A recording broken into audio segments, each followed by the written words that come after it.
안녕하세요. 김원준입니다. 김관진 석방한 판사 공격 멈춰라. 김관진 전 장관, 임관빈 전 실장을 석방한 신광열 판사 관련 조선일보 어제자 기사 제목입니다. 기사는 신광열 판사 비판 여론에 대해 법대 교수들이 뜻을 모아 성명을 냈다며 430명 법대 교수가 회원으로 있다는 전국 법과대학 교수회의 이호선 회장을 인터뷰하고 있습니다.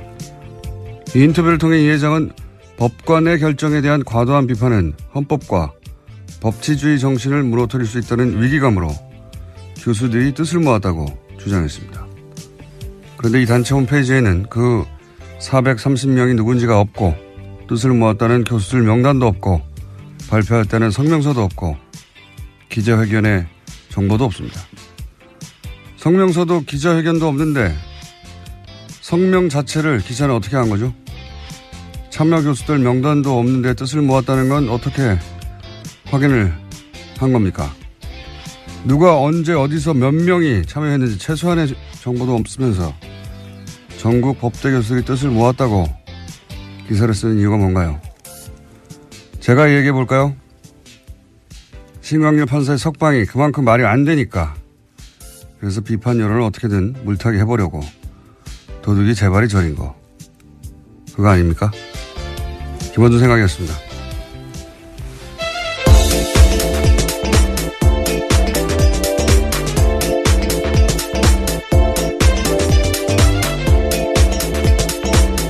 시사인의 김은주입니다. 네. 오늘 첫 뉴스는 다 이제 북한 미사일로 모든 매체가 도배가 됐겠지만 저는 아닙니다. 저는 어제 이어서 이 전국 법과대학 교수회의 이야기를 좀 더 해야 되겠어요. 예. 어제 좀 이 단체가 어떤 단체인지 조사 좀 해보셨어요? 네, 어제 홈페이지가 다운되어 있어서요. 접속이 안 됐습니다. 계속해서. 접속자가 아마도 폭주해가지고, 예, 확인해 보려고 하는데, 홈페이지가 안 열린 걸로, 예. 근데 이제 폭주하기 전에 저는 다 봤거든요. 이미. 봤는데, 원래는 전국 법과 대학 교수, 회의가 아니라 명칭이 달랐는데 이게 명칭이 변경됐어요, 작년에. 그리고 작년 2월에 사단법인화 되고, 이제 현 회장이 선출됐어요. 어제 말씀드렸듯이 알림마당 공지는 한 6개. 자료도 한 10여 개 수준. 예. 거의 회장님 혼자 운영하는 홈페이지 아닌가. 그 정도 수준이었는데, 사무실도 본인 연구실이나 그 옆방인 것 같고요. 예. 앞으로 이제 서명했다는 명단이 혹시라도 나오면 일일이 다 확인해 볼 생각입니다. 근데 제가 이제 이 뉴스에 관심을 가지는 이유가 뭐냐면 저는 이런 뉴스에 관심이 많아요. 이 프로세스를 보면, 이 성명 자체는 사실은 정체불명이에요. 예. 누가 참여했고, 언제 참여했고, 몇 명이, 그리고 뭐 어떤 내용으로, 어디서 기자회견을 했고, 뭐 이게 없어요. 아무것도. 없는데도 연합뉴스라고 하는 우리나라 최대 통신사 브랜드가 이걸 기사화하지 않습니까? 그러면서 권위를 가져요. 그렇지 않습니까? 그리고 나서 포털 메인에 하루 종일 걸어둬요. 이렇게 되면 어떤 개인이나 혹은 일부 주장이 이런 프로세스를 거치면서 권위가 부여돼서 전 국민을 상대로 여론조를 할 수 있게 되는 거 아닙니까? 그런데 실제 여기에 동원된 사람들을 생각해 보면 그럴듯한 단체명, 그 단체 관계자 하나 둘, 언론사 기자 하나 둘, 언론사 편집 라인, 포털의 뉴스 에디터 한 6명, 7명만 그 프로세스 선상에 딱 있으면 마치 전국에 수많은 사람들, 수백 명의 사람들이 직접 나서서 공식적으로 성명을 내고 그걸 수백만의 사람들에게 뿌릴 수 있지 않습니까? 얼마나 효율적이에요. 예, 몇 명의 이야기를 몇백만에게 뿌린다는 게. 이명박 박근혜 시절 이렇게 정말 많이 했거든요. 이 전형적인 어떤 그 여론 후도의 프로세스가 돌아가는 걸 또다시 보게 되는 거죠, 지금. 예, 그래서 저는 이 뉴스가 어떻게 실린 건지 도대체,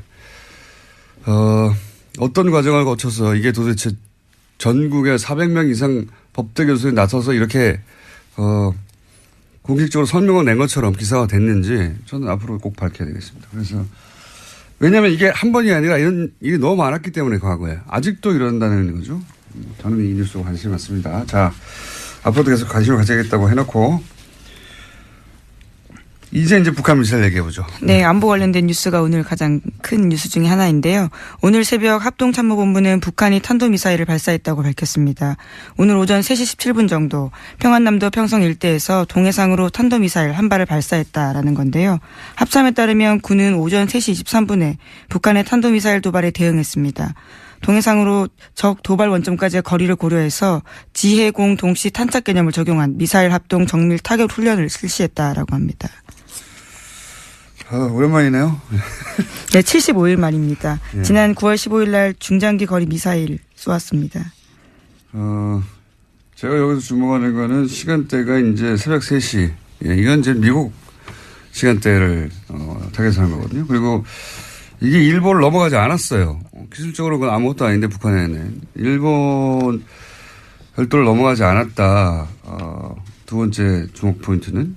그리고 거리는 충분히 길다. 그러니까 이게 지난번에 재진입 기술이 가장 어렵다고 얘기했지 않습니까? 제가 보기엔 이제 미국을 상대로 일본을 넘어가지 않는 것은 영내의 긴장은 최소화하면서 우리 기술이 재진입의 기술까지 확보된 것, 뭐 이런 미국의 과시하는 의미다. 예.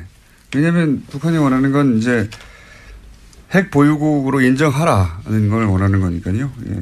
그런 목적의 발사인 것 같습니다. 네. 네, 그래서 로이터 통신의 보도에 따르면요. 미 국방부는 북한이 발사한 미사일에 대한 1차 분석 결과를 내놨는데 대륙간 탄도미사일, 그러니까 ICBM으로 평가된다라고 밝혔습니다. 북한 미사일이 약 1000km 날아가서 일본 해상에 낙하했고요. 미국과 동맹국에는 위협을 주지 않는다라고 미 국방부가 밝혔습니다. 그러니까요. 예. 지금 영내 긴장은 최소화하면서 기술력은 보여주고 그리고 시간대를 볼 때 이 미국 보라고, 예, 미국의 반응을 얻어내기 위한, 그 관점에서 이제 미사일을 보시면 되는 거고요. 그 외에 여러 가지 이야기들은 다 대잡이죠. 예, 올해 내내 있었던. 자, 트럼프는 또 강력하게 얘기하겠죠. 예. 네, 트위터를 주목해야 될 것 같은데요. 우선 문재인 대통령은 국가안전보장회의 전체회의를 소집했다라고 했습니다. 긴급하게 지시했는데요. 오늘 2차 보고, 그러니까 3시 24분에 보고를 받자마자 NSC 전체회의 소집을 지시했다라고 합니다. 네, 이것도 뭐 한 10번 정도 본 뉴스입니다. 이때까지. 네, 11번째 미사일 도발이라고 합니다. 네. 문재인 정부 출범 이후에요. 최근 6개월간 똑같은 패턴인데, 예, 그중에 주목할 지점은 제가 말씀드린 시간대, 그다음에 북한 열도를 위로 지나가서 태평양에 떨어진 게 아니다. 예, 굉장히 짧게 쐈다. 중요한 건 재진입 기술이다. 예. 그래서 이제는 기술을 거의 다 확보했다고 미국에 과시하는 그 관점에서 이제 보시면 되고요. 그 나머지는 뭐 동호 반복입니다.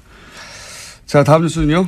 네, 최윤수 전 국정원 2차장 있습니다. 우병우 전 수석의 절친이라고 알려져 있는 인물인데요. 지난 26일에 검찰 조사를 받았는데 여기서 한 내용들이 일부 보도가 됐습니다. 최윤수 전 국정원 2차장이 추명호 전 국정원 국장의 우병우 전 민정수석 비선보고를 알았다라고 인정했다라는 보도인데요. 오늘 아침 경향신문이 보도했습니다. 최 전 차장 같은 경우에는 피의자 신문 과정에서 수사팀이 내민 관련 보고서를 보고 혐의를 일부 시인했다라고 하는 건데 추 전 국장이 정식 보고 라인을 거치지 않고 청와대에 직보하는 것을 사실상 묵인했다라는 겁니다. 이게 뉴스의 의미를 좀 전달해 줘야 되는데 항상 뉴스가 이런 사실관계 중심으로 나오니까 핵심이 뭐냐면 이제 최윤수 전 2차장이 우병우 전 수석의 절친으로 알려져 있거든요. 예, 검찰 시절부터. 그래서 우병우 전 수석의 권유로 2차장에 갔다라는 게 지금 정설이죠. 예, 본인이 싫다고 했는데 국정원의 우병우의 라인의 정점으로 이 최윤수 2차장을 국정원에 가라고 한 사람이 우병우 본인이고 그러니까 직통 라인이다. 그래서 최순실 라인이라고는 추 국장도 그 아래에 있었던 거다. 실제로는 이 모든 국정원과의 그 내통 혹은 거래는 우병우와 최윤수 선상에 이루어진 거다. 이게 이제 검찰이 보는 시각이에요. 예. 실제로 이병우 당시 국정원장 같은 경우에는요. 사실 관련 사실들을 알지 못했다라고 검찰은 확인했다라고 합니다. 그러니까 보고 행위가 이루어지는 것을 알지 못했다라는 거죠. 그러니까 이제 우병우의 국정원 라인, 직통 라인이 최윤수 2차장이라고 이제 검찰은 보는 것이고 그 직통 라인이라는 것을 입증할 일부 진술을 얻었다. 이런 내용입니다. 이렇게 되면 이제 뭐가 달라지냐면 우병우 전 수석이 국정원을 직통으로 이 사람과 거래하면서 이 차장과 거래하면서 불법적으로 뭐 감찰을 한다든가 정보를 빼낸다든가 혹은 뭐 그 감찰 얘기도 많았잖아요. 네, 그렇죠. 특별감찰관 같은 경우에는요, 불법 사찰했다라는 혐의들이 있는데요. 이석수 전 감찰관뿐만이 아니라 이광구 우리은행장 그리고 김진선 전 평창 동계올림픽 조직위원장 등이 이름을 올렸습니다. 이석수 전 감찰관 같은 경우에 우병우 전 수석의 개인 비리를 캐고 있으니까 이 국정원에 연락을 해가지고 거꾸로 이석수 감찰관의 비리를 캐라라고 지시했다는 거 아닙니까? 심지어 운전기사까지 만나가지고 이게 정보를 수집했다라는 거죠. 그러니까 이제 본인 개인 비리를 정상적으로 청와대 감찰 기능을 하는 기관에서 조사를 하자 국정원을 동원해가지고 거꾸로 불법이죠 당연히 그런 일에 동원했거나 혹은 최순실의 청탁 예를 들어서 뭐 이광구 우리은행장을 왜 사찰했느냐 한 달 전쯤에 뉴스가 나왔어요. 이제 은행장을 교체하려고 하는데 그 은행장을 교체하려고 할 때 정보를 추국장이 왔다 갔다 하면서 기존 은행장을 잘라야 새로운 은행장 자기 사람을 꽂을 거 아니겠습니까? 최순실 쪽에 부탁을 받고. 그런데 이런 걸 했던 것도 결국은 이 차장 라인을 통해서 한 게 아니냐. 뭐 이런 수사가 이루어지고 있는 겁니다. 그런데 과연 그렇게 해서 우병우 전 수석을 이번에는 구속시킬 수 있을 것인가? 그건 모르겠어요. 네, 오늘 오전 10시에 실패해가지고. 다시 피의자로 신분으로 불려 나와서요. 조사받습니다. 그런 뉴스입니다. 다음 뉴스는요? 네, 국정원이 2013년 검찰의 대선 개입 수사를 막으려고 원세훈 전 원장의 개인 비리를 들이밀었다라는 한겨레 신문에 오늘 아침 보도가 있습니다. 그러면서 댓글 사건 수사를 중단시켜야 한다라는 보고서를 작성했다라는 건데요. 그러니까 국정원은 검찰 수사가 한참 진행되던 2013년 4월 달에 수사 무마를 위한 하나의 전략을 짰다라고 합니다. 검찰도 체면이 있기 때문에 원전 원장을 구속되게 해줘야 되는데 그것이 개인 비리여야 한다라는 건데요. 일종의 빅딜을 해야 된다라는 보고서 내용이 있다고 합니다. 국정원은 이런 곳이에요. 국정원장을 했던 사람 아닙니까?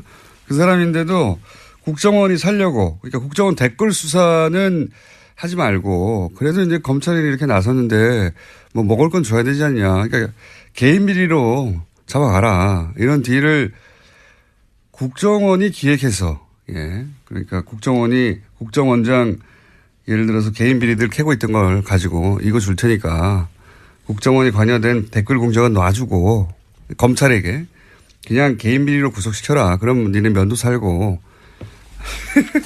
네, 물론 그런 의사를 간접적으로 전달했는데 결과적으로는 성사되지 않았다라고 해당 신문은 보도하고 있는데요. 소위 속죄한 카드라는 워딩이요. 보고서에 있다고 합니다. 이때 당시 최동욱 총장과 그다음 윤석열 수사팀장이요. 지검장 두 양반이 이런 걸 안 받은 거죠. 그래서 대신 그 두 양반이 날아간 거죠. 근데 국정원은 국정원장이었던 사람도 이렇게 써먹는 거죠. 쓰고 버리는 카드로. 국정원이 그런 곳입니다. 자, 다음 뉴스는요. 네, 2012년, 2013년 경찰의 국정원 댓글 사건 수사 당시에 수사 정보를 국정원 쪽에 흘려준 의혹을 받고 있는 김병찬 서울 용산경찰서장이 있습니다. 어제 검찰에 출석했는데요. 출석에 앞서서 취재진들과 만나서 이렇게 이야기했습니다. 자신이 당시에 국정원 관계자와 연락을 주고받은 건 사실이지만 다 업무상 필요에 의해서 통화한 거다라고 주장하고 있습니다. 이 뉴스의 핵심은 또 김용판 전 청장을 향한 수사라는 거죠. 이게 지금 김병찬 서울 용산경찰서장을 왜 갑자기 검찰에 출석시켰냐. 이거는 이제 똑같은 시기에 댓글 공작을 수사했던 경찰. 네, 서울청 수사 2계장이었습니다. 당시에요. 경찰의 그 당시 책임자였던 김용판 전 청장이 무죄로 풀려났잖아요. 관련해가지고. 근데 지금 나오고 있는 이제 관련 보도들을 보면 당시 청와대 새누리 국정 경찰이 한 몸통으로 커넥션을 이루어서 이 당시에 댓글 공작이 아무런 혐의가 없다라고 대선 직전에 발표한 것 사건 경찰과 국정원의 정치 개입이죠. 명백한 대선 개입. 이 수사를 다시 하겠다는 의지죠. 예. 거기서 그래서 지금 김병찬 서울 용산경찰서장이 예, 출석해서 조사를 받는다. 근데 타겟은 김용판 전 청장이다. 이렇게 네. 보시면 되겠습니다. 김용판 전 청장 같은 경우에는 굉장히 유명한 저서가 있는데요. 우리가 모른다고 없는 것이 아니다라는 제목의 책이 있습니다. 자신의 치안 철학을 담았다라고 하는데요. 새삼스럽게 다시 그 책 제목이 생각날 때입니다. 아, 그런 책이 있어요? 예, 굉장히 자신은 자랑스러워하는 책인데요. 치안 철학을 담았다라고 합니다. 본인의 운명을 예언한 책일 수도 있겠네요. 예. 근데 이제 김용판 전 청장을 타겟으로 한다는 건 결국 또, 이명박 전 대통령을 타겟으로 한다고 볼 수도 있습니다. 예. 다음 뉴스는요? 네, 어제 검찰이 김태효 전 청와대 대외전략비서관 사무실 등을 압수수색했습니다. 이명박 정부 시절 군 댓글부대 관련 등의 혐의인데요. 검찰 관계자는 의미 있는 자료를 일부 확보했다라고 밝혔습니다. 김 전 비서관은 김관진 전 국방부 장관이 이명박 전 대통령에게 사이버사 증언과 관련해서 보고하는 자리에 배석했고요. 이후에 실무회의도 했다라는 의혹을 받고 있습니다. 이것도 역시 이명박 전 대통령을 타겟으로 한 수사입니다. 그러니까 댓글 공작, 국정원 댓글 공작 혹은 사이버 살인마 댓글 공작. 이 공작을 이제 청와대에서 주도했는데 청와대 주도했던 실무회의의 총책 정도 해당되는 사람이 이 김태효 당시 비서관이거든요.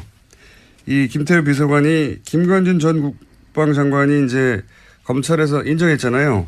본인이 대통령에게 사이버사 증언과 관련 보고를 했고 지시도 받았다. 대통령이 보고했다는 말을 했어요. 김관진 전 장관이. 네, 했다는 거죠. 예. 근데 그 실무회의의 책임자였단 말이죠. 김태효 비서관이.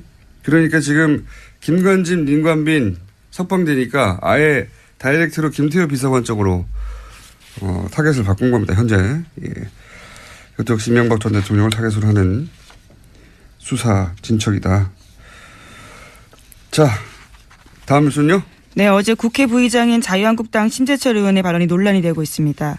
문재인 대통령과 임종석 비서실장, 서훈국정원장과 윤석열 서울지검장을 법치 파괴, 내란죄와 국가기밀 누설죄 등으로 형사고발해야 한다라고 주장해서인데요. 심 의원은 현재 문재인 정부가 적폐청산이라는 미명 아래 여러 행정부처 과거사 진상조사위를 설치해서 벌이고 있는 일은 실질적으로 조사가 아니라 수사다 이렇게 주장하고 있습니다. 예. 하여튼 전 부럽습니다. 어제도 얘기했지만 뭐 아무 말이나 막 해도 되는 거 아닙니까? 예. 그렇습니다. 대통령과 비서실장과 국정원장 그리고 서울중앙지검장까지. 여기 항상 자유한국당이 검찰을 문제 삼을 때는 보통은 검찰총장을 문제 삼는데 자유한국당은 항상 윤석열 지검장을 타겟으로 해요. 예. 윤 지검장이 잘하고 있다는 얘기죠. 네, 내란죄까지 운운했습니다. 내란죄. 예. 그런 뉴스가 있습니다. 예. 좋겠습니다. 아무 말이나 막 해도 되고. 자, 다음 뉴스는요. 네, 어제 조윤선 전 정무수석의 재판이 있었습니다. 여기에 박준우 전 정무수석이 증인으로 나왔는데요. 전임 정무수석이었습니다. 박준우 전 수석 같은 경우에는 조 전 수석에게 불리한 진술을 어제 했는데요. 1심 때 한 진술을 바꾼 겁니다. 1심 때는 조 전 정무수석에게 블랙리스트 관련 업무를 인수인계했는지 기억나지 않는다라고 했는데요. 이 말을 뒤집은 겁니다. 조 전 장관, 조윤선 전 장관은 굉장히 곤혹스러운, 곤란한, 불리한 증언이네요. 이렇게 되면, 왜냐하면 이전에는 기억나지 않는다고 했는데, 이거 다시 뒤집은 거예요. 인수인계 했다고. 예. 네. 1심 같은 경우에는 그러한 진술 등을 바탕으로 해서 무죄를 줬었거든요. 예. 그런데 그게 아예 뒤집어진 겁니다. 굉장히 자세히 진술했습니다, 어제. 예. 그때도 기억났는데, 사실은 변호인단 측에서 거짓말을 유도하여서, 그렇게 거짓말 했다. 근데 지금 마음이 바뀌었다. 이런 거 아닙니까? 마음이 바뀌었다기보다는 이제 본인에게. 예, 검찰 수사를 받고 있는 상황이거든요. 본인에게 이 혐의가 오게 될 경우에 이제 어떻게 합니까? 자기가 벗어나야 되는데 여하간 조 전 장관은 예, 석방됐는데 예, 굉장히 불리하게 됐습니다. 네, 시기와 장소, 워딩까지 굉장히 자세하게 이야기했습니다. 좌파단체 배제와 우파단체 지원은 박근혜 대통령과 김기춘 비서실장이 관심이 있는 사안이기 때문에 챙겨야 한다. 이렇게까지 말했다고 합니다. 자, 시간이 거의 다 됐기 때문에 이제 제목 체크하고 넘어갈까요? 네, 신임 대법관 후보로 두 사람이 제청됐는데요. 안철상 대전지방 법원장과 민유숙 서울고법 부장판사입니다. 이제까지 서울대 50대 남성으로 획일화됐던 대법원 구성에서 탈피해서 다양화가 시도됐다라는 평가받고 있습니다. 비서울대 출신 여성 법관 그리고 소위 이제 엘리트 코스로 가는 법원 행정처 거치지 않은. 네. 그런 의미에서 파격이다. 예, 평가를 받고 있고요. 다음은요. 네, 국민의당과 바른정당 정책연대 협의체가 오늘 첫 회의를 엽니다. 바른정당 유승민 대표 같은 경우에는 또 자유한국당과 통합하지 않겠다라고 선을 그었고요. 하지만 국민의당 내에서는 반대파의 반발이 갈수록 거세지고 있습니다. 지금 이제 이 앞에는 바른정당이 그렇게 분당이 됐고 혹시 국민의당도 그런 길을 걸을까 싶어서 예. 정당 관련해서는 인수가 계속 나오고 있습니다. 네. 자, 오늘은 여기까지 하겠습니다. 네, 시사인의 김은지였습니다. 감사합니다. 평창 동계올림픽이 이제 70여일 남았다고 합니다. 네. 그래서 한번 짚어보기로 하겠습니다. 평창 동계올림픽 조직위의 공동집행위원장 최문순 강원지사님 전화 연결됐습니다. 안녕하세요, 지사님. 네, 안녕하십니까. 네. 반갑습니다. 네, 고맙습니다. 오랜만입니다. 네. 네, 오랜만입니다. 네, 고맙습니다. 지난번에 직접 나온다고 하시지 않으셨습니까? 글쎄요, 한번 불러주시면. 네. 이번에도 모시려고 했는데. 네네. 예. 보좌관들이 시간이 없으시다고, 바쁘시다고. 네. 아유, 저희가, 죄송합니다. 네. 예, 모신 이유가 입장권 안 팔려서 걱정 많다고 그래가지고 저희가 모셨어요. 입장권이 네, 그렇게 네. 많이 안 팔리고 있습니까? 네, 지금 다행히 이제 초반에 이제 부진했었는데요. 예. 초반에 부진을 이제 극복하고 지금 막 팔리고 있는 중입니다. 지금 전부 100만 장을 팔아야 되는데. 예. 그 중에 이제 반을 넘게 팔았습니다. 지금 한 52% 정도 팔았습니다. 네. 원래 이 동계올림픽의 그 입장권 판매 추이가 2달 전에 50% 정도 팔리면 그게 정상적인 겁니까? 잘 팔리는 건가요? 이렇게 잘 팔린다고는 할 수는 없지만, 그래도, 비교적 정상에 가깝다. 그러니까, 초반에 부진을 극복했다. 이렇게 말씀드릴 수가 있겠습니다. 저희가 처음 섭외할 때는 안 팔린다 걱정이 태산이었는데 좀 팔리고 있는 와중이군요, 이제 그 사이에. 그렇습니다. 네, 네. 갑자기 판매율이 올라간 이유가 뭡니까? 그 사이에 이제 올림픽 성화가 들어와서 성화. 지금 이렇게 다니고 있고요. 다른 올림픽의 예를 봐도 올림픽 성화가 이제 돌아와서 돌아다니면서 이렇게 흥행이 시작되는 모양입니다. 이제 올림픽 성화, 그 다음에 단체 구매가 또 많습니다. 단체 구매. 이렇게 조직별로 이렇게 단체 구매를 해주는 분들이 많이 있어서 이렇게 빠르게 좀 올라가는 것 같습니다. 나머지는 그 평창 요새 그 롱패딩 유행이 있는데 거기 끼워 팔면 다 팔리지 않을까요? 글쎄요, 그런데, 롱패딩이 의외로 다른 곳에서 이제 좀 예상치 못한 곳에서 흥행이 막 돼가지고요. 그것도 관심을 불러일으키는데 꽤 역할을 한 걸로 생각을 하고 있습니다. 알겠습니다. 그럼, 입장권은 그러면 크게 걱정하지 않아도 되는 추세다. 예. 그렇습니다. 연말까지 한 80% 정도 팔 수 있을 것 같고요. 올림픽 전까지는 이제 완판해볼 목표를 가지고 있습니다. 완판, 예. 완판하시면은 완판나무를 한번 또 출연해 주시고요. 네, 네. 네. 그리고 또 언론 보도에 이제 숙박비가 너무 비싸다. 지금 일반인 예약도 안 받는다 이런 뉴스가 있던데 이 문제는 네. 강원도가 해결할 수 있는 문제입니까? 어떻게 합니까? 강원도뿐만 아니라 시군이 함께 해결해야 될 문제인데요. 예. 지금 초반에 지금 말씀하신 그런 일이 없지 않았습니다. 이게 초반에 이제, 왜 이런 일이 생겼냐 하면 그 올림픽 조직위원회하고 IOC에서 올림픽 운영요원들이 이제 쓸 호텔하고 콘도를 전부 이렇게 수용한다 그럴까 차출한다 그럴까 한 150개 정도를 이렇게 쓰게 됐습니다. 그러니까 다른 손님을 못 받게 된 거죠. 그러다 보니까 좀 좋은 숙박업소들이 좀 줄어들어서, 이제, 과열됐다 그럴까? 과열됐습니다. 그러다 보니까 이제 값이 좀 오르고, 그래서 약 한 방 하나에 50만 원 선까지 올라갔었는데, 저희들이 여러 가지 자율적으로 협약도 하고, 또 단속도 하고, 또 실제로 이렇게, 실제로 계약이 잘 안 돼서 지금 한 28, 9만 원까지 이렇게 값이 내려가 있는 상태입니다. 아하, 50만 원. 그러니까 2인 1실 기준을 말씀하시는 겁니까? 50만 원이? 그렇습니다. 네, 방 하나에. 대단하네요. 지금 많이 좀 내려갔고요. 네. 저희들이 이제 앞으로는, 강릉이나 평창 정선에 예약을 하신 분들은 제가 전화번호 1330, 이 콜센터로 전화를 하시면 저희들이 공정 가격으로, 정상 가격으로 예약하실 수 있도록 위치와 가격을 전부 안내하도록 하겠습니다. 1330으로 전화 주시면 고맙겠습니다. 지역번호 없이 그냥 1330으로 하면 됩니까? 그렇습니다. 네. 1330으로 전화하면 그 공평한, 그러니까 시장 너무 바가지 쓰지 않는 가격으로 예약을 대행해 줍니까, 여기가? 그렇습니다. 네, 네. 아니, 강원도에서 운영하는 곳이에요? 이제 강원도하고 그 관광공사 이렇게 같이 운영하겠습니다. 그렇군요. 네. 네. 여기서도 못 구해주면 그럼 대신 어떻게 합니까? 네, 거기서 저희들이 책임지고 구해드릴 거고요. 그 다음에 우선 그 개최 지역뿐만 아니라 예. 원주를 비롯해서 춘천 이게 교통이 좋아졌기 때문에 강원도 전역에서 이제 숙소를 구하셔도 대개 1시간 이내로 전부 강릉 평창에 도착하실 수가 있고요. 또 서울에서도 지금 이제 KTX가 12월 22일 날 개통됩니다. 서울에서 용산에서 강릉까지 한 1시간 반 정도 오시기 때문에 정 숙소를 못 구하시면 서울에서 다니셔도 괜찮습니다. 숙소를 다 해결해 주신다고 하시다가 큰소리 뻥뻥 1330 하시다가 안 되면은 기본적으로 이제 해결이 다 될 수는 있는데요. 예. 그래도 이제 혹시 그 아주 소수의 이렇게 과도한 요금을 받는 분들이 있으실 수가 있어서 네. 이렇게 저희가 공급을 늘리는 정책도 같이 갖고 있습니다. 네. 어쨌든 1330은 경기도하고 그리고 관광공사에서 하는 공식 네네. 번호고 여기서는 공정한 가격으로 숙소를 예약해 준다 이런 말씀이시고요. 그렇습니다. 네. 예. 그렇습니다. 네, 네. 이걸로도 해결이 안 되면 그냥 집에서 왔다 갔다 하면서 보라는 말씀이시고요. 네, 네, 네. KTX도 오니까. 네, 그리고 또 보도되기로는 이제 너무 춥다. 개회식 네. 하는 그 장소가 거기 기념 콘서트를 했는데 그 공연 보러 온 청소년들이 너무 추워가지고 병원에 실려갔다는 얘기가 있었어요.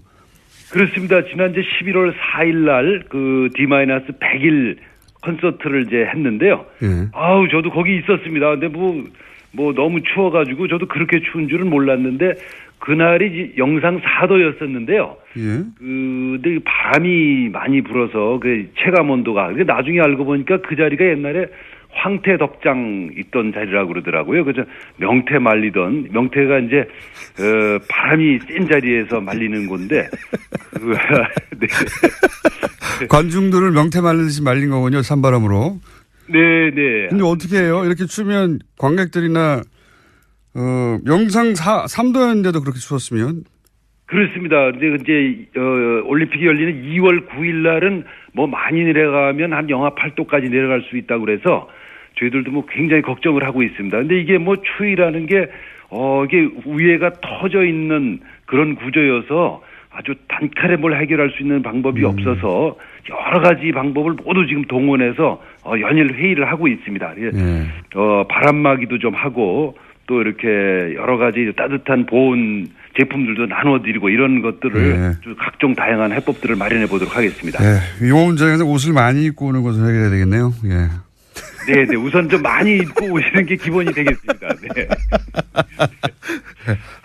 하긴 뭐 너무 추운 걸 어떻게 합니까?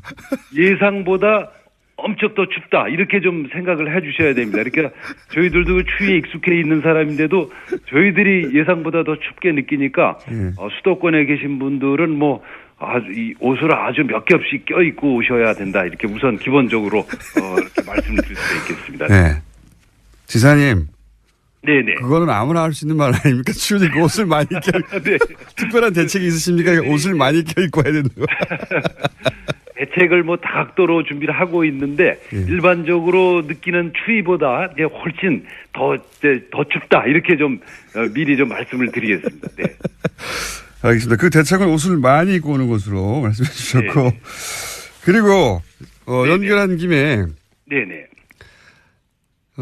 이건 평창 얘기는 아닌데 평창 얘기는 이제 충분히는 아니어도 앞으로 저희가 개회식 다가가면 좀 더 연결하겠는데요. 연결한 김에 MBC 최연소 사장을 지내셨던 분 아니겠습니까? 네. 네. 지사님께서는 최연소 사장을 하셨는데 네네. 최근 이제 사장 선출 과정이 있으니까 굉장히 관심 있게 보실 텐데요. 네네. MBC 사장을 하려면 직접 해보신 분으로 어떤 자질이 굉장히 중요합니까? 우선 뭐 제가 할 때 하고 또 좀 다른 자질이 있어야 된다고 보는데 우선 뭐 정치적 중립성과 독립성을 지키는 게 우선 큰 자질이고요. 근데 지금은 이제 그거를 넘어서서 경영 능력이 굉장히 중요할 것 같습니다. 그 이제 옛날하고는 달리 지상파 들이 뭐 방송이 지금 뭐 다 그렇긴 한데 재정 상태, 경영 상태가 굉장히 나쁘기 때문에 경영 능력이 아마 굉장히 중요한 자질 중에 하나로 포함되지 않나 이렇게 생각이 듭니다. 방송 정상화를 시킬 능력은 기본이고 더 나아가서 이제 권력으로부터 방송을 지킬 그 자질은 기본이고 사실은 경영 능력도 있어야 된다. 네, 그렇습니다. 네. 이 경영 능력은 그게 미리 알 수 있습니까? 어떻게 합니까? 그 경영 능력이라는 것은 이제 방송의 독립성을 지키는 능력하고는 좀 다른데 예를 들어 그렇죠. 방송의 경영의 가장 수입원이 되는 게 이제 드라마가 되겠습니다. 드라마. 예, 광고인데요. 광고를 제일 많이 붙이는 게 이제 드라마죠. 이 드라마는 그 방송 작가라든지 연기자라든지 PD라든지 또 여러 가지 스텝들을 한 100가지 정도의 한 요인들을 한꺼번에 묶어낼 수 있는 통합 능력 같은 건데요. 그거를 해낼 수 있는 능력이 있어야 된다고 저는 생각을 하고 있습니다. 그러면 드라마국을 경험한 후보자여야 좋다 이런 말씀이십니까? 꼭 그런 건 아닙니다. 하지만 그걸 이해해야 한다. 네네. 그런 이제 통합 능력. 이렇게 사람들의 이해관계를 잘 조절해내고 사람들을 이제 묶어내고 이런 능력이 있어야 된다고 생각하고 있습니다. 네. 알겠습니다. 그리고 저희 그 PD가 갑자기 네네. 보통 이렇게 청탁 질문이 안 들어오는데 질문이 하나 중간에 들어왔어요. 네네네. 올림픽 기간 중에 TBS 영어 방송이 있거든요. 예. 그래서 아마 영어 방송. 네. 예. 네. 영어 방송이 현장 방송을 할 계획인가 봐요. 예. 아, 그러시군요. 네, 예. 그러시군요. 네. 그래도 되는 거죠? 아, 물론입니다. 예, 그래 되는 게 아니라 와주셔야죠. 제가 잘 모시도록 하겠습니다. 거기 우리가 이제 그 언론 활동을 옆에서 지원할 수 있도록 이렇게 센터를 만들어 놓고 있습니다. 거기 호텔 하나를 빌려가지고요. 거기가 저희가 모실 수 있도록 사전에 서로 접촉을 했으면 좋겠습니다. 네. 알겠습니다. 네. 지사님 이 영업을 굉장히 잘하시는 것 같아요. 네. 홍보할 영업을. 네. 아유 고맙습니다. 이게 좀 어려운 질문 하나 더 드려볼게요. 네. 편하게. 올림픽 끝나면 이제 이건 뭐 전 세계적으로 이런 문제 많이 대두됐는데 최근에 이제 하계 올림픽도 그랬고 올림픽 끝나면 경기장이 사실상 방치되거나 제대로 운영되지 못해서 막대한 경제적 손실 뭐 이런 이야기 많이 나오지 않습니까? 네네. 평창도 그럴 염려 있는 거 아닌가요 혹시? 그럴 염려를 이제 저희가 미리 예상해서 그럴 염려를 뭐 없진 않지만 굉장히 줄여놨습니다. 이제 경기장 비상기장이 12개인데요. 예. 그 중에서 8개는 이미 이제 해법이 마련돼서 우리 도하고 시군에서 이제 스포츠 시설, 복합 문화 시설로 쓰기로 결정을 했습니다. 지금 남은 게 4개 있습니다. 예. 이제 스키 점프 때 하고 스키 점프 아시죠? 이렇게 스키 선수들 이렇게 날아서 뛰어내리는 거. 그다음에 지사님 그 정도 압니다. 굉장히 많이 아시는데요. 그다음에 썰매장도 아시겠죠? 그 왜 봅슬레이나 뭐 루지 이런 거 타는 그 썰매장. 요런 것들은 그걸 뭐 어떻게 달리 쓸 방법이 없습니다. 그렇죠. 국가대표 선수 외에는. 그래서 그런 것들 이제 이 4개가 있는데 그걸 정부와 우리 도가 역할 분담해서 이제 돈을 좀 내자.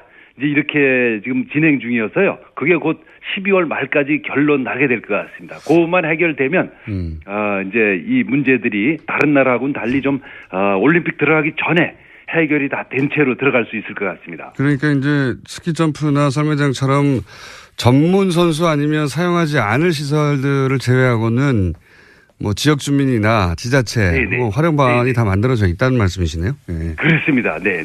전부 끝나 있습니다. 네. 그렇군요. 예. 스키 점프, 그리고 뭐 루지 이런 시설은 사실은 우리나라 선수도 부족하고 그렇죠. 네. 예. 뭐 국제대회가 맨날 있는 것도 아니니까.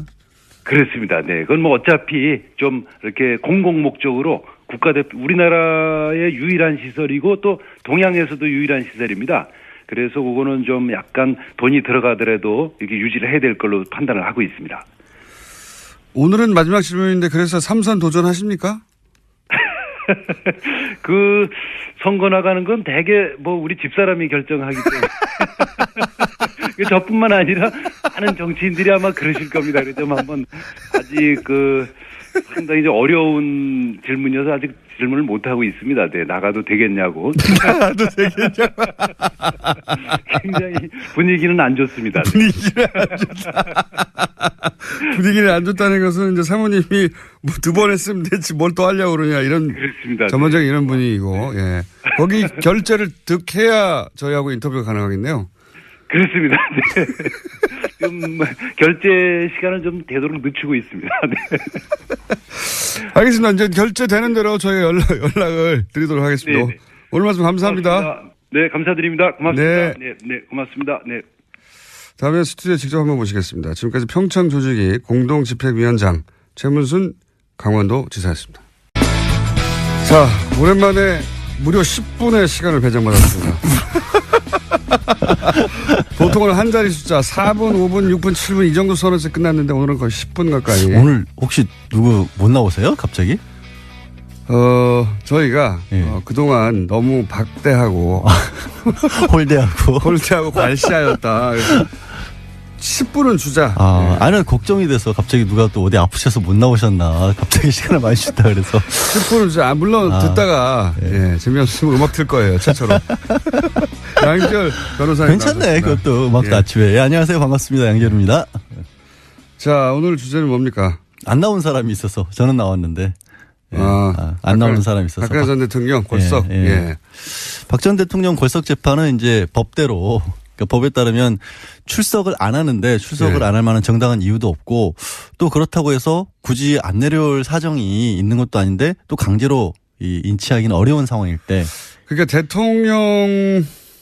전직 대통령이기 때문에 이렇게 된 거죠. 그러니까 구치소의 표현으로는 무릎하고 허리는 좀 안 좋대요. 그런데 30분 정도 밖에 나갈 정도는 충분히 된다. 예. 하지만 우리 구치소 입장에서는 전직 대통령인데 강제로 끌고 나갈 수는 없지 않느냐. 구치소뿐만 아니라 법원에서도 강제 구인하려면 할 수 있는데. 예. 구인하면 뭐예요? 나와서 아무 말도 안 하고 있겠다라고 네. 해버리면 어차피 또 아무 말도 안할 것이고. 그러면 의미가 없기 때문에 두 그리고 번 구인하는 과정에 사진이나 이런 거 찍히면 또 괜히 복잡해지죠. 법원도 부담스럽고 하니까. 근데 사람들이 이제 그런 생각도 할 것 같아요. 여성이잖아, 여성. 그 점도 저는 작용했다고 봅니다.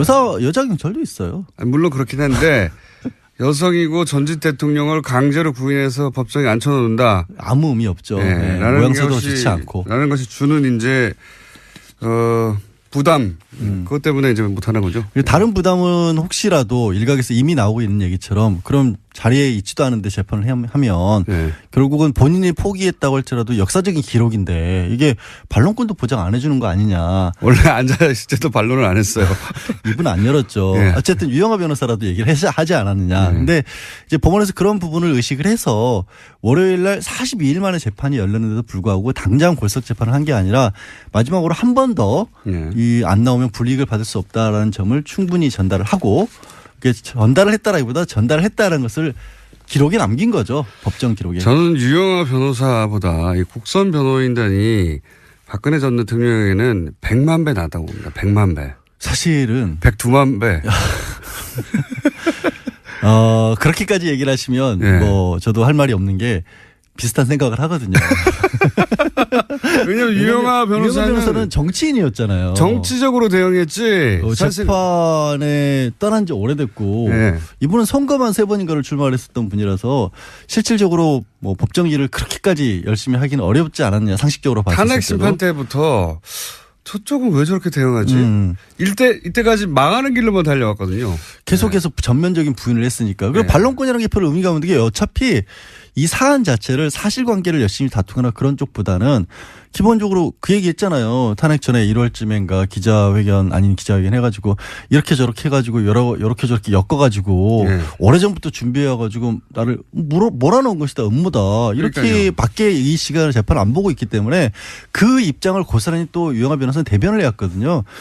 게다가 지금 5명의 국선 변호사를 지금 국선 전담 사무실에서 끌고 왔는데 이분들이 사실 대한민국에서 형사재판 제일 많이 하는 사람들이거든요. 아니, 이분들은 변호사로는. 전문가들이 맞아요. 맞아요. 네. 예전에 정말 예전에는 국선 한다 그러면은 뭐 실력이 없다거나 대충 해준다고 했는데 전담 사무실 그런 분위기 전혀 아니거든요. 그리고 이분들은 본인이 원하지는 않았지만 어쨌든 세계의 재판을 맡았기 때문에 그럼요. 자신의 실력을 발휘하기 위해서라도 열심히 하게 돼 있고 법리적으로 치열하게 다투게 돼 있어서 제가 보기에는 유영하 변호사 그리고 박근혜 전 대통령이 소위 이제 이것은 정치적 음모다. 그리고 우리는 아프다. 이거 두 개 말고 한 게 뭐 있습니까? 그것만 해왔는데 그래서 끊임없이 불리해져 가다가 지금은 이제 우리는 정치적 탄압을 이렇게까지 받고 있다. 소위 이제 박근혜 전 대통령은 아무런 법적인 방어권을 행사하지 못하고 있다. 이런 이미지를 주려고 손을 놨는데 그 덕분에 오히려 새로운 변호사들이 비로소 이제 법적인 방어권을 제대로. 근데 조금 새로운 변호사들도 사실은 딱히 새로운 걸 할 건 없는 것 같아요. 왜냐하면 어제 걸작 재판을 시작을 했는데 사람이 도와주지 않으니까요. 사람이 도와주지 않고 다툴 여지가 크게 많지 않은 게 왜 두 가지를 어제 다퉜거든요. 어제 이미 걸작 재판 시작했어요. 그래서 또 태블릿 PC를 다투기 시작했어요. 네. 굿선 변호인. 왜냐하면 그 연장선상에서 그것 말고는 할 게 없다라는 방어를 해야 하니까. 또 정호성 전 비서관 그 유출 경위 문건들 녹취록 이런 것들이 또 증거 능력으로서 쓰일 수 있느냐 이것도 다투기 시작했거든요. 이걸 보면 그 이전에 남겨놓은 것들을 하고 있는 건데. 그렇죠. 그것도 맞고 또 다른 것들을 찾아내기도 현실적으로 어려운 분위기 아닌가. 피의자를 만날 수가 없잖아요. 만나야지 서로 의논해 가며 어디를 공략하자 혹은 세 번 편지는 보냈는데 첫 번째만 답신이 오고 그다음부터는 아예 답장도 안 한다는 거 아니에요. 왜 내가 안 만나겠다고 했으면 됐지 두 번 세 번 귀찮게 하느냐. 그런 분위기인 거고. 그래서 나오는 부분들은 업무 인수인계도 사실은 제대로 못 받은 것 같기도 해요. 어제 이제 재판장에서 약간 진풍경이 벌어진 게 재판장이 요거는 이미 이전 변호사들이 동의한 거니까 넘어가시고요. 이거는 아니고요라고 또 설명까지 해줬거든요. 보통 그런 상황에서 업무 인수인계 못 받아서 나오면 혼나는데. 증거 동의 부동의 이거 사실관계 자체도 전달을 안 했군요. 그렇지 않나 싶어요. 왜냐하면 5명이라도 가장 기본인데. 그렇죠. 예. 그러니까 그런 요 증거는 채택이 안 됐고요. 이거 알려줘야 되는데 그것도 안 알려줬군요. 그래서 딱히 보면은 불리할 것도 없고 유리할 것도 없고 무엇보다 이게 재판이 불리해진다 유리해진다라는 것을 따질 수가 없는 게 공범들이 다 있잖아요. 공범들이 다 지난주에 차은택 송성각 씨 같은 경우도 유죄 판결 받았습니다. 직권남용하고 그 인사청탁했던 부분. 인사청탁한 건 박 전 대통령이 뒤에서 꽂아줬다라는 게 그냥 판결문에도 나와 있어요. 그럼 이재용 부회장 이미 항소심 진행 중이지만 유죄 판결 받았고 뇌물 줬다는 쪽. 총성 전 비서관 이번 주 금요일이죠. 다음 달이긴 하지만 1일 날 증인신문 다시 하는데 총성 비서관도 공무상 기밀 누출 유죄 받았잖아요. 그럼 본인만 빠져나갈 수 있는 방법이 뭐 있어요? 다른 변호사가 온다고. 사실은 박근혜 전 대통령은 빠져나갈 방법이 없습니다 지금. 그러니까요. 너무나 많은 사람들이 박근혜 전 대통령에게 불리한 진술을 하고 있고요. 그리고 그런 정황과 어떤 서류들이 계속 나오고 있기 때문에 빠져나갈 방법이 없어요. 판장 입장에서는 한 가지는 좀 마음이 편해진 것 같아요. 계속 안 나오니까 나중에 판결문에 어찌됐든 지금 상황은 중형이 불가피한 상황인데 어쨌든 전직 대통령에게 중형을 내리려면 조금 마음의 부담은 있는데 안 나왔으니 이건 사법질서에 대한 어떤 방해고 이런 부분은 죄질이 좋지 않다. 이런 거 한 줄 더 쓸 수 있게 생긴 거죠. 그거 말고는 별로 달라진 거 없는 결심 때는 설마 나오겠죠. 결심 때는 설마 나오지 않을까? 그건 어차피 나와서 선고 듣는 거니까 큰 의미는 없고. 박근혜 전 대통령은 어쨌든 제가 보기엔 계속 안 나옵니다. 문제는 지금 한 달째 사실 유영하 변호사도 안 만나고 있다는 거예요. 그건 이미 얘기됐을 거예요. 처음에. 근데 사람이 한 달째 아무도 안 만나고 일반 면회도 안 하고 말도 안 하고 있다? 그거는 정상적인 상태가 아니잖아요. 구치소 내에서 구치소장이나 그분들하고 얘기를 하는지 안 하는지 어떻게 아세요? 심리상담 같은 거 한다고요? 어떻게 아십니까? 그것도 구치소장 만나는 것도 특혜라고 말 많은 바람에 본부에서 굉장히 조심스러울 것 같은데. 어쨌든 제가 보기에는요. 이 전략 자체는 그렇게 철저하게 핍박당하는 게 아니라 본인이 그 길을 선택했는데 핍박당하는 모습으로 재판을 응한다. 예. 왜냐하면 그거 말고는 전략이 없어요. 이게 만약에 변호인이 들어와서 하는 일은 뭐냐면 가장 기본적으로 이건 인정하고 이건 하지 말자를 해야 되는데 그 18개 중에 하나라도 하는 순간 내가 아까 말했던 것처럼 이렇게 저렇게 엮여가지고 누군가의 음모에서 이렇게 당했다는 말을 못 꺼내잖아요. 그러니까 철저하게 부인하는 쪽으로 갈 수밖에 없는 거죠. 끝났나요? 예. 자, 안녕히 가세요. 네, 연결했습니다. 국정원 2차장이 추명호 전 국정원 국장의 우병우 전 민정수석 비선복을 알았다라고 인정했다라는 보도인데요. 오늘 아침 경향신문이 보도했습니다. 최 전 차장 같은 경우에는 피의자 신문 과정에서 수사팀이 내민 관련 보고서를 보고 혐의를 일부 시인했다라고 하는 건데 추 전 국장이 정식 보고 라인을 거치지 않고 청와대에 직보하는 것을 사실상 묵인했다라는 겁니다. 이제 뉴스의 의미를 좀 전달해 줘야 되는데 항상 뉴스가 이런 사실관계 중심으로 나오니까 핵심이 뭐냐면 이제 최윤수 전 2차장 이 우병우 전 수석의 절친으로 알려져 있거든요. 예, 검찰 시절부터. 그래서 우병우 전 수석의 권유로 2차장에 갔다라는 게 지금 정설이죠. 예, 본인이 싫다고 했는데 국정원의 우병우의 라인의 정점으로 이 최윤수 2차장을 국정원에 가라고 한 사람이 우병우 본인이고 그러니까 직통 라인이다. 그래서 최순실 라인이라는 추 국장도 그 아래에 있었던 거다. 실제로는 이 모든 국정원과의 그 내통 혹은 거래는 우병우와 최윤수 선상에 이루어진 거다. 이게 이제 검찰이 보는 시각이에요. 예. 실제로 이병우 당시 국정원장 같은 경우에는요. 사실 관련 사실들을 알지 못했다라고 검찰은 확인했다라고 합니다. 그러니까 보고 행위가 이루어지는 것을 알지 못했다라는 거죠. 그러니까 이제 우병우의 국정원 라인, 직통 라인이 최윤수 2차장이라고 이제 검찰은 보는 것이고 그 직통 라인이라는 것을 입증할 일부 진술을 얻었다. 이런 내용입니다.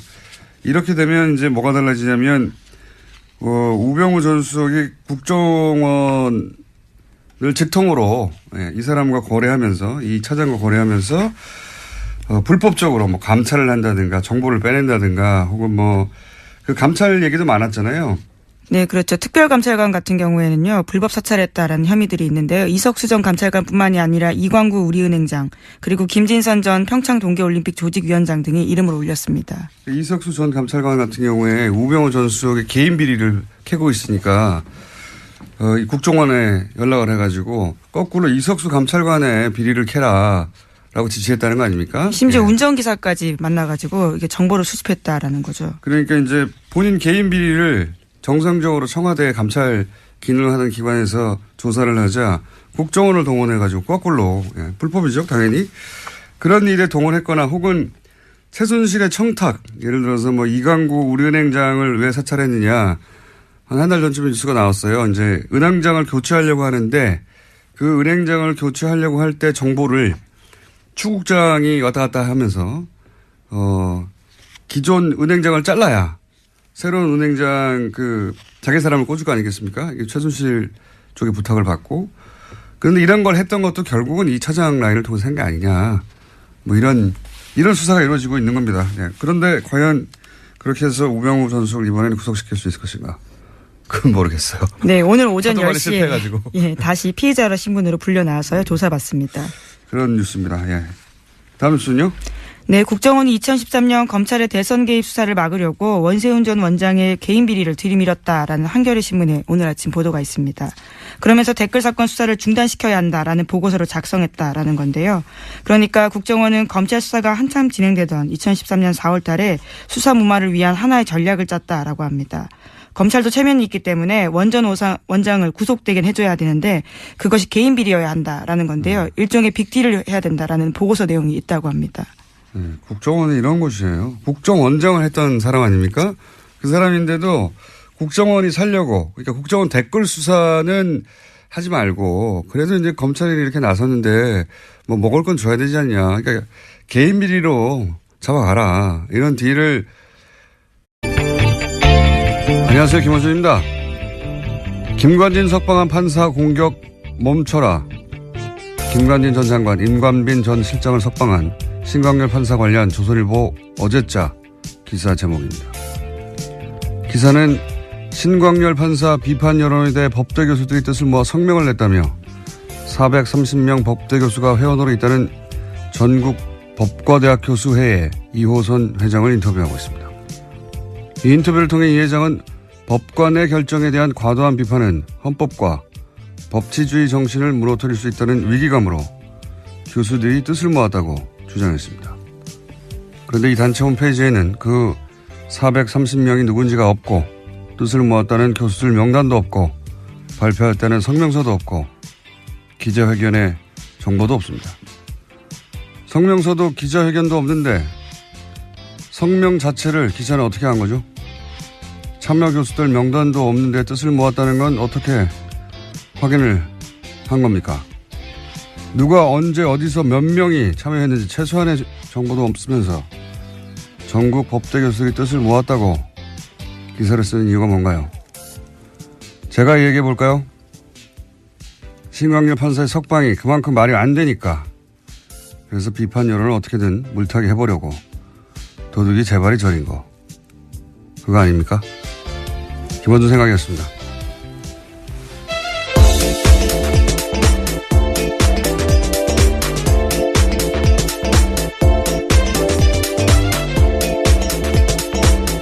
시사인의 김은지입니다. 네. 오늘 첫 뉴스는 다 이제 북한 미사일로 모든 매체가 도배가 됐겠지만 저는 아닙니다. 저는 어제에 이어서 이 전국 법과대학 교수회의 이야기를 좀 더 해야 되겠어요. 예.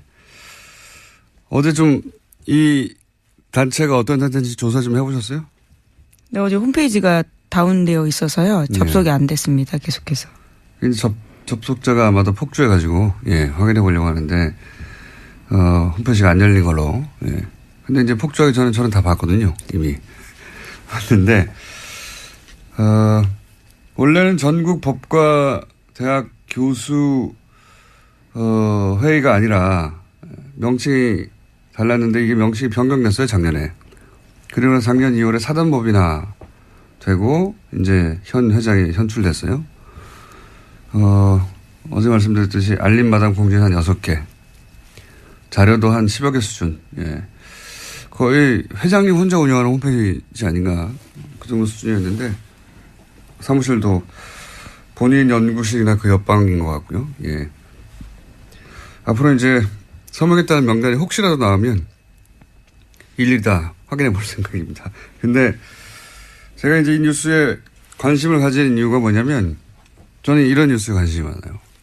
이 프로세스를 보면 이 성명 자체는 사실은 정체불명이에요. 예. 누가 참여했고 언제 참여했고 몇 명이 그리고 뭐 어떤 내용으로 어디서 기자회견을 했고 뭐 이게 없어요. 아무것도 없는데도 연합뉴스라고 하는 우리나라 최대 통신사 브랜드가 이걸 기사화하지 않습니까?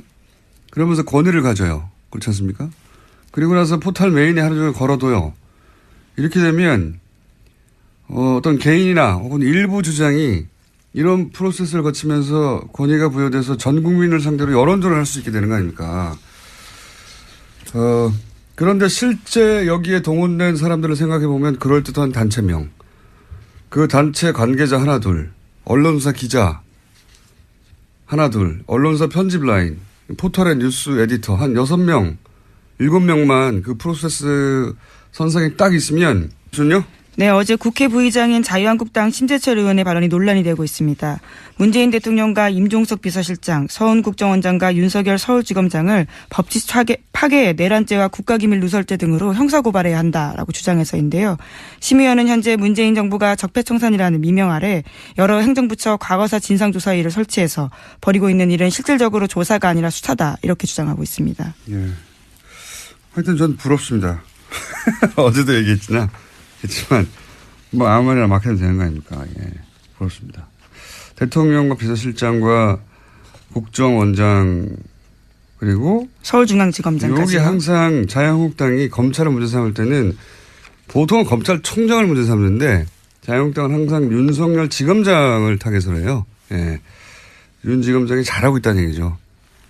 네, 내란죄까지 운운했습니다. 내란죄. 예. 그런 뉴스가 있습니다. 예. 좋겠습니다. 아무 말이나 막 해도 되고. 자, 다음 뉴스는요. 네, 어제 조윤선 전 정무수석의 재판이 있었습니다. 여기에 박준우 전 정무수석이 증인으로 나왔는데요. 전임 정무수석이었습니다. 박준우 전 수석 같은 경우에는 조 전 수석에게 불리한 진술을 어제 했는데요. 1심 때 한 진술을 바꾼 겁니다. 1심 때는 조 전 정무수석에게 블랙리스트 관련 업무를 인수인계했는지 기억나지 않는다라고 했는데요. 이 말을 뒤집은 겁니다. 조 전 장관, 조윤선 전 장관은 굉장히 곤혹스러운 곤란한 불리한 증언이네요. 이렇게 되면 왜냐하면 이전에는 기억나지 않는다고 했는데 이거 다시 뒤집은 거예요. 인수인계 했다고. 예. 네. 1심 같은 경우에는 그러한 진술 등을 바탕으로 해서 무죄를 줬었거든요. 예. 그런데 그게 아예 뒤집어진 겁니다. 굉장히 자세히 진술했습니다. 어제. 예. 그때도 기억났는데 사실은 변호인단 측에서 거짓말을 유도하여서 그렇게 거짓말 했다. 근데 지금 마음이 바뀌었다. 이런 거 아닙니까? 마음이 바뀌었다기보다는 이제 본인에게.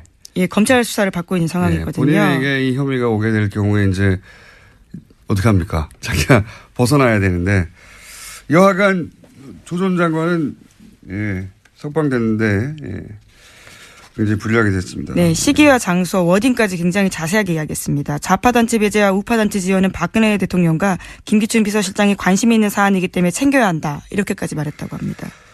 자, 시간이 거의 다 됐기 때문에 이제 제목 체크하고 넘어갈까요? 네, 신임 대법관 후보로 두 사람이 제청됐는데요. 안철상 대전지방 법원장과 민유숙 서울고법 부장판사입니다. 이제까지 서울대 50대 남성으로 획일화됐던 대법원 구성에서 탈피해서 다양화가 시도됐다라는 평가받고 있습니다. 비서울대 출신 여성 법관 그리고 소위 이제 엘리트 코스로 가는 법원 행정처 거치지 않은 네. 그런 의미에서 파격이다. 예, 평가를 받고 있고요. 다음은요. 네, 국민의당과 바른정당 정책연대 협의체가 오늘 첫 회의를 엽니다. 바른정당 유승민 대표 같은 경우에는 또 자유한국당과 통합하지 않겠다라고 선을 그었고요. 하지만 국민의당 내에서는 반대파의 반발이 갈수록 거세지고 있습니다. 지금 이제 이 앞에는 바른정당이 그렇게 분당이 됐고 혹시 국민의당도 그런 길을 걸을까 싶어서 예. 정당 관련해서는 인수가 계속 나오고 있습니다. 네. 자, 오늘은 여기까지 하겠습니다. 네, 시사인의 김은지였습니다. 감사합니다. 평창 동계올림픽이 이제 70여일 남았다고 합니다. 네. 그래서 한번 짚어보기로 하겠습니다. 평창 동계올림픽 조직위의 공동집행위원장 최문순 강원지사님 전화 연결됐습니다. 안녕하세요, 지사님. 네, 안녕하십니까. 네. 반갑습니다. 네, 고맙습니다. 오랜만입니다. 네. 네, 오랜만입니다. 네, 고맙습니다. 지난번에 직접 나온다고 하시지 않으셨습니까? 글쎄요, 한번 불러주시면. 네. 이번에도 모시려고 했는데. 네, 네. 예. 보좌관들이 시간이 없으시다고 바쁘시다고. 네. 죄송합니다. 네. 예, 모신 이유가 입장권 안 팔려서 걱정 많다고 그래가지고 저희가 모셨어요. 입장권이 네, 그렇게 네. 많이 안 팔리고 있습니까? 네. 마치 전국에 수많은 사람들, 수백 명의 사람들이 직접 나서서 공식적으로 성명을 내고 그걸 수백만의 사람들에게 뿌릴 수 있지 않습니까? 얼마나 효율적이에요. 예, 몇 명의 이야기를 몇백만에게 뿌린다는 게 이명박 박근혜 시절 이렇게 정말 많이 했거든요. 이 전형적인 어떤 그 여론 호도의 프로세스가 돌아가는 걸 또다시 보게 되는 거죠, 지금. 예, 그래서 저는 이 뉴스가 어떻게 실린 건지 도대체, 어떤 과정을 거쳐서 이게 도대체 전국에 400명 이상 법대 교수에 나서서 이렇게, 공식적으로 설명을 낸 것처럼 기사가 됐는지 저는 앞으로 꼭 밝혀야 되겠습니다. 그래서, 왜냐하면 이게 한 번이 아니라 이런 일이 너무 많았기 때문에 과거에. 아직도 이런다는 거죠. 저는 이 뉴스가 관심이 많습니다. 자, 앞으로도 계속 관심을 가져야겠다고 해놓고, 이제 북한 미사일 얘기해보죠. 네, 안보 관련된 뉴스가 오늘 가장 큰 뉴스 중에 하나인데요. 오늘 새벽 합동참모본부는 북한이 탄도미사일을 발사했다고 밝혔습니다. 오늘 오전 3시 17분 정도 평안남도 평성 일대에서 동해상으로 탄도미사일 한 발을 발사했다라는 건데요. 합참에 따르면 군은 오전 3시 23분에 북한의 탄도미사일 도발에 대응했습니다. 동해상으로 적 도발 원점까지의 거리를 고려해서 지해공 동시 탄착 개념을 적용한 미사일 합동 정밀 타격 훈련을 실시했다라고 합니다. 오랜만이네요. 네, 75일 만입니다. 예. 지난 9월 15일 날 중장기 거리 미사일 쏘았습니다. 제가 여기서 주목하는 거는 시간대가 이제 새벽 3시. 예, 이건 이제 미국 시간대를 타겟한 거거든요. 그리고 이게 일본을 넘어가지 않았어요. 기술적으로 그건 아무것도 아닌데 북한에는. 일본 별도를 넘어가지 않았다. 두 번째 주목 포인트는.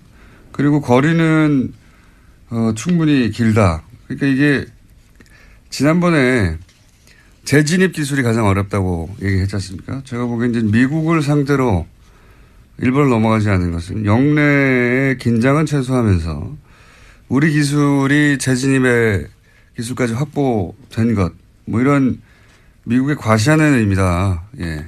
왜냐하면 북한이 원하는 건 이제 핵 보유국으로 인정하라는 걸 원하는 거니까요. 예. 그런 목적의 발사인 것 같습니다. 네. 네, 그래서 로이터 통신의 보도에 따르면요. 미 국방부는 북한이 발사한 미사일에 대한 1차 분석 결과를 내놨는데 대륙간 탄도미사일 그러니까 ICBM으로 평가된다라고 밝혔습니다. 북한 미사일이 약 1000km 날아가서 일본 해상에 낙하했고요. 미국과 동맹국에는 위협을 주지 않는다라고 미 국방부가 밝혔습니다. 그러니까요. 예. 지금 영내 긴장을 최소화하면서 기술력은 보여주고 그리고 시간대를 볼 때 이 미국 보라고 예. 미국의 반응을 얻어내기 위한 그 관점에서 이제 미사일을 보시면 되는 거고요. 그 외에 여러 가지 이야기들은 다 대자비죠. 예. 올해 내내 있었던. 자, 트럼프는 또 강력하게 얘기하겠죠. 예. 네, 트위터를 주목해야 될 것 같은데요. 우선 문재인 대통령은 국가안전보장회의 전체회의를 소집했다라고 했습니다. 긴급하게 지시했는데요.